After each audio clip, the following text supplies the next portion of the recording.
I'll get you to... Actually, we're going to have now will be Dr. Liz Sluton. Sorry to barge in. You will hear from Pete later on. But I would just like to introduce one of our biggest dolphin heroes.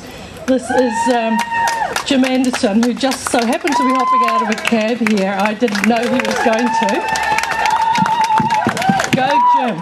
So the three politicians that have done the most for Hector's Dolphins are Helen Clark, Pete Hodgson and Jim Anderton. And Jim did by far the biggest steps, so he may want to say a few words, or he may just want to receive the letter. That's for Kate Wilkinson, and he will take it inside and hand it to her. But here's Jim. Thank you. Well, thanks very much, Liz. I thought I'd retired from politics, actually. I just got out of a taxi and got accosted by Liz to say a few words. Look, I just heard someone say that it doesn't matter who's in Parliament or whatever, they're all sort of the same, or words to that effect. It does matter, actually, and people have to take responsibility on their watch.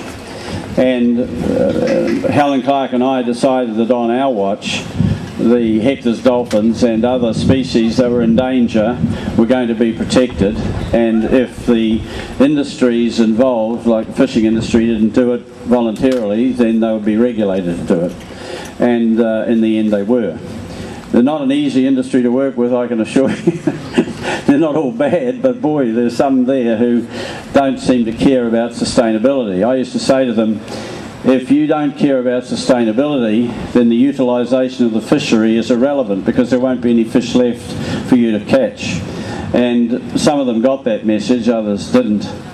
One of the enduring memories I have is that as Minister of Fisheries, every time I took an initiative to save some areas or make them more sustainable, someone in the industry took us to court, and we basically had to fight it out.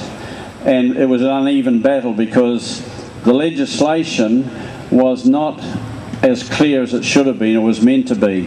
So sustainability on the one hand and utilisation of the fishery on the other was given equal status, when in fact Parliament really meant to have sustainability as its most important element in the legislation.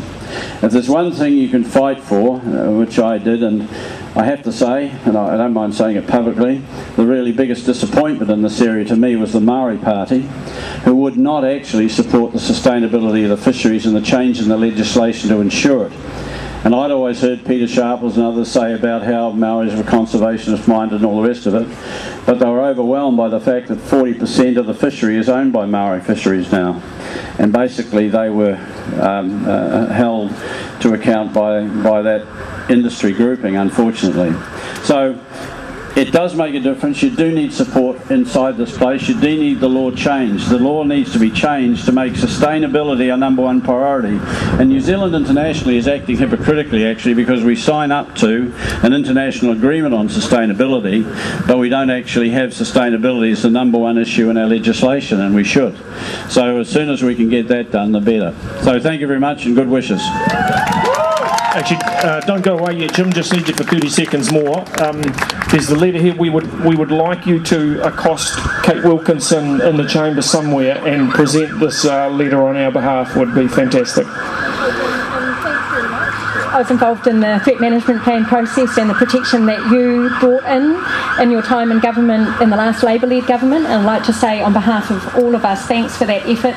You've saved dolphins in the meantime. We hope that we can push this government, which are much less sympathetic, to do the right thing and to protect them in the full range of their habitat.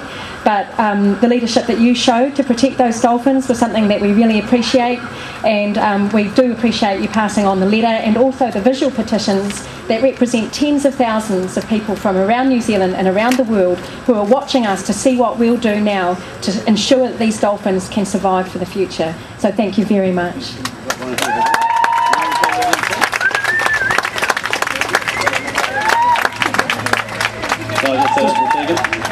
I must say, you're not allowed to accost members of Parliament, but I'll find her. I'll make sure she gets it. Thanks very much.